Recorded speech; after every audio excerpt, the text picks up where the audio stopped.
Station. Welcome back to the Nolan Finley Show here on 910 AM Superstation, the future of radio. I'm Kelly Cobb. And we had an interesting story this morning in the Detroit News that there's a huge increase in gun ownership in America. And George Hunter wrote a really interesting piece about how criminal background checks, basically just they're run when you're going to go buy a gun. They hit a record 2.7 million of them done in March of this year, 2.2 million in April.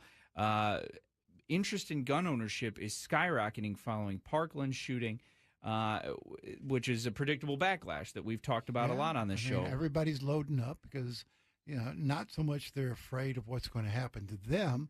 They're afraid that these incidents will lead to more intensive gun control legislation and limits on their ability to purchase guns and ammunition. It's good for business. That's right. And it's good for Rick Ector. Rick is, of course, Rick's Firearm Academy of Detroit, and he joins us in studio now. Rick, welcome to the Nolan Finley Show. Hey, thanks for having me. So, Rick, I got to start it off by this. One of the interesting things, and you were mentioned in the piece, totally coincidentally, we were having you in regardless, but you're mentioned in the piece, and we were just talking about it. You did a free class for 700 women in Detroit to learn how to use a firearm properly. Yeah, I just did this this past Sunday, man. It grew out of me seeing a news story 7 years ago about a woman's body being discarded in the street, and I thought, you know what, someone should do something about that. And so I started out just an open casting call for any woman that desired to learn about guns. We started out at 50, and lo and behold, 7 years later, my goal this year was 800. We could only get 700 to be interested in the program this time around. I'd say that's a pretty good. That's a pretty good number of people. Do you rent out a high school auditorium or something for that? No, how did you do it? It's called optimization.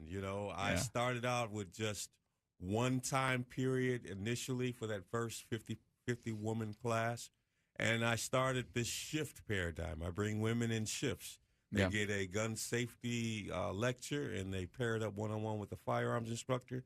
They shoot, they get their goodies and freebies and swag that we give out, and we push them out the door, and then a whole new wave comes in.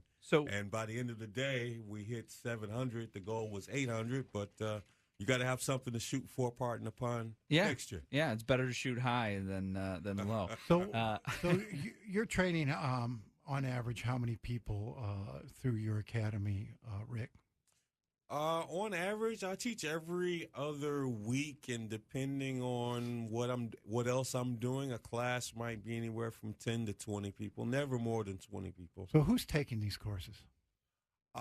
By and large, everyone's taking them. So you're seeing a wide variety of people? A wide variety of people, but I will say that there has been a steady increase in the number of women that are taking it. Why do you think that is? Well, I think women are realizing that they're especially vulnerable in this time and age, and that they realize that they should take on a more active role in their protection. So they take this class, they can get their CPL, right? Correct. And do you believe a lot of them are actually carrying? Yes, a lot of them are actually carrying. Mm-hmm. They want a gun, and they want to be protected, and they feel vulnerable, and they realize that the police are a phone call away. Well, what happens before the police gets there? Yeah, and especially in Detroit, they're working on bringing those times down, but there's a lot of concern. In Wayne County, in those numbers, we see that there was a slight drop, but only a few hundred, really, in the number of CPLs issued.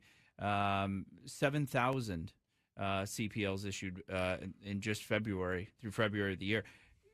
Do you feel like not just women are taking the course and show interest, but Detroiters in general? I mean, do you feel year after year there's an uptick?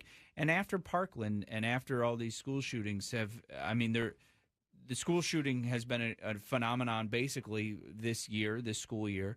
Do you see an increase in interest from people, not necessarily from a political bent, but just from people who feel the need to that policies might restrict their ability to purchase a firearm, and they live in a place where they feel that they need a firearm for safety, so they come and take a course? All of those factors go into why someone buys a gun or why someone takes the extra step and gets a concealed pistol license.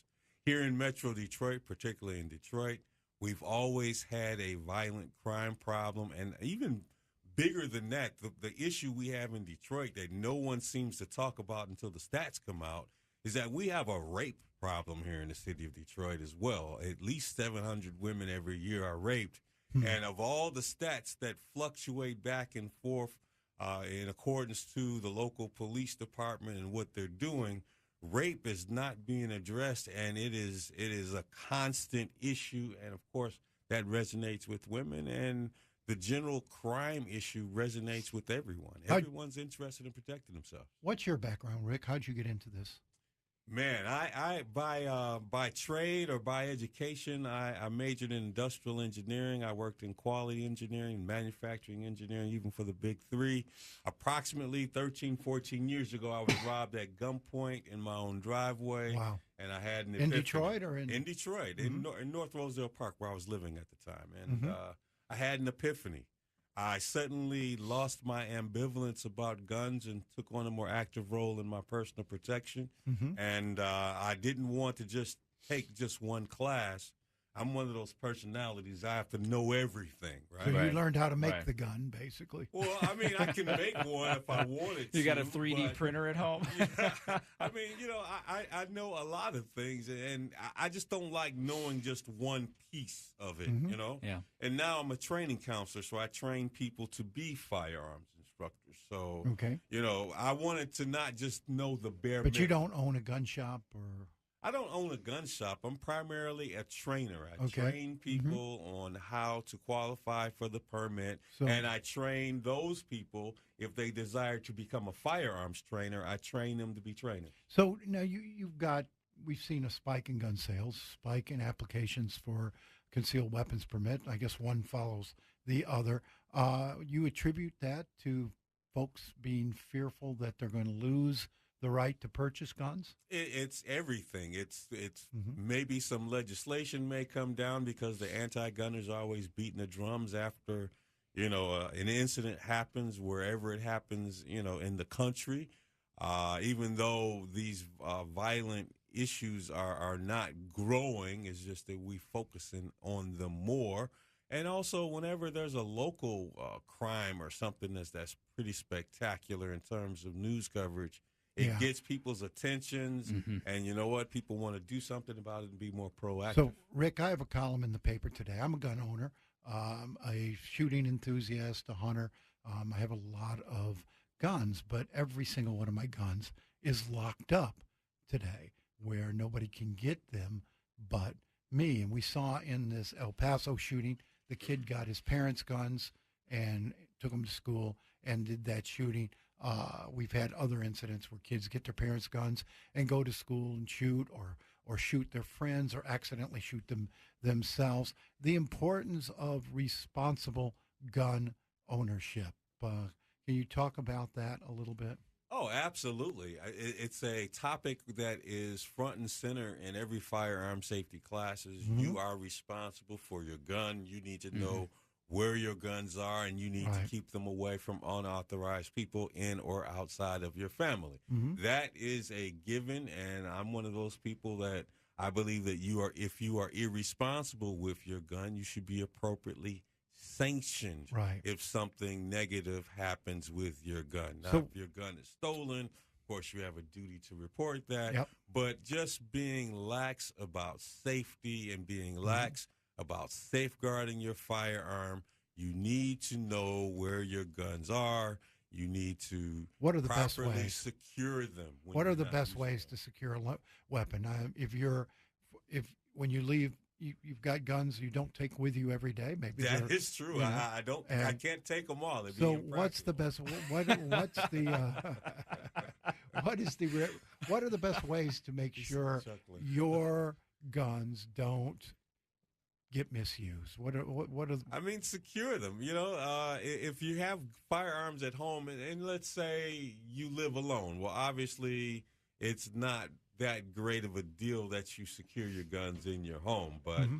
when you're talking about small children. But somebody might break in, and you don't want your guns to end up on the if there's a break-in, depending on how much time they have, given enough time, they can actually get your guns that are locked up and secured. Mm-hmm. And I've had a guy I know, I'm not going to call him a friend, but an acquaintance that I know had quite a few guns in a safe, and the safe was also taken. So, like I said, given enough time and manpower, no matter how safe you are with your guns at home, that can be easily resolved. Do you recommend trigger locks? If you have a situation in which you need to secure your firearm, sure, a trigger lock can be a solution for you. However, I caution that you don't put a trigger lock on a loaded gun. Yeah. I recommend, me personally, I say why not just wear your gun all day? Yeah, but I mean, there are people- places. There are places you can't take your gun, and we had the chief on talking about that not long ago. And a lot of people show up at the ballpark. Oh, I brought my gun. I shouldn't have.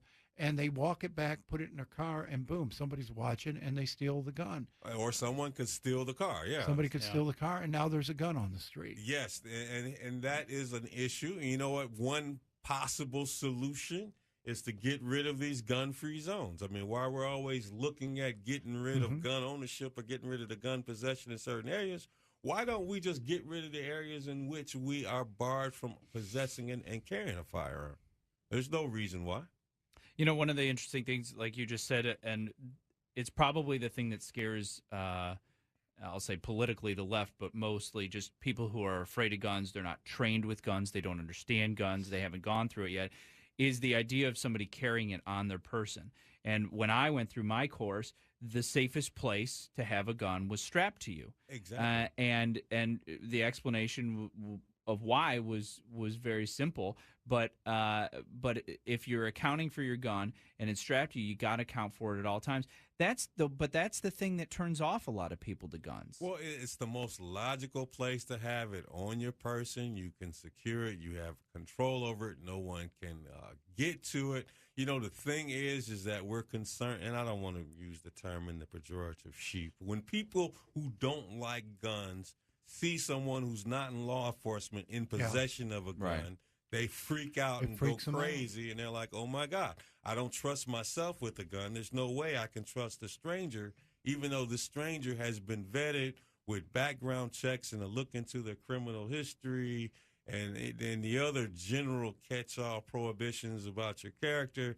I don't trust myself with a gun. How am I going to trust a stranger? So there's that overreaction that, oh, my God, there's a gun.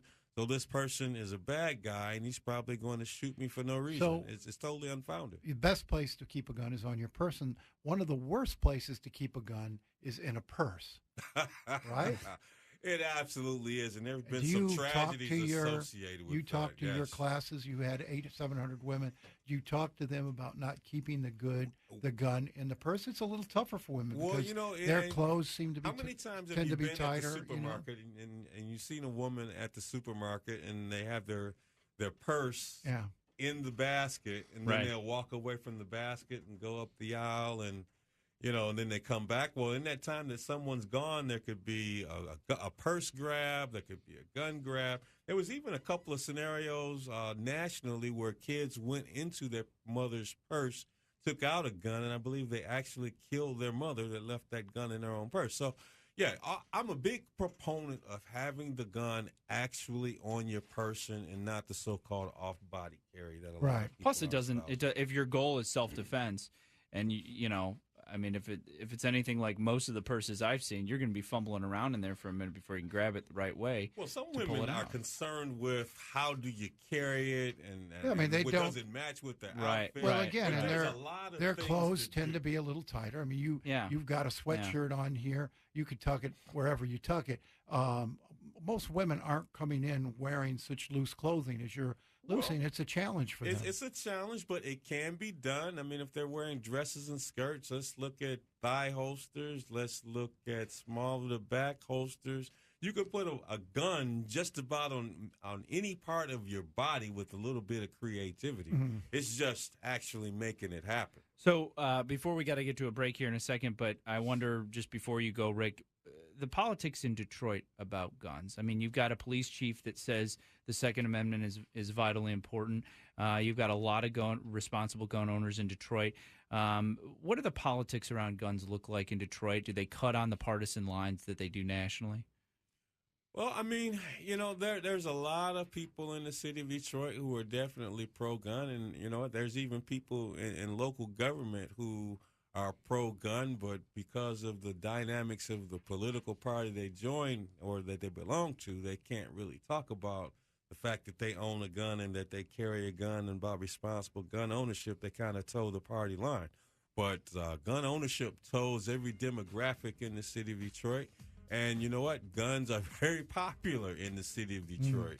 There are a ton of people in the city who are lawfully carrying, and some of the so-called anti-gun people that you hear in the news media who are in government or other important positions, they're closet gun owners, and they have carry permits, and they carry too. So it's really funny how the politics really, pans out. Calling it like it is. Rick Ector, Rick, thank you for joining us this morning and chatting about guns. Also, I met Mr. Finley. Been a fan. Well, there you go. There you go. Thanks a lot. All right, we'll be right back here after a break on the Nolan Finley Show on 910 AM Superstation.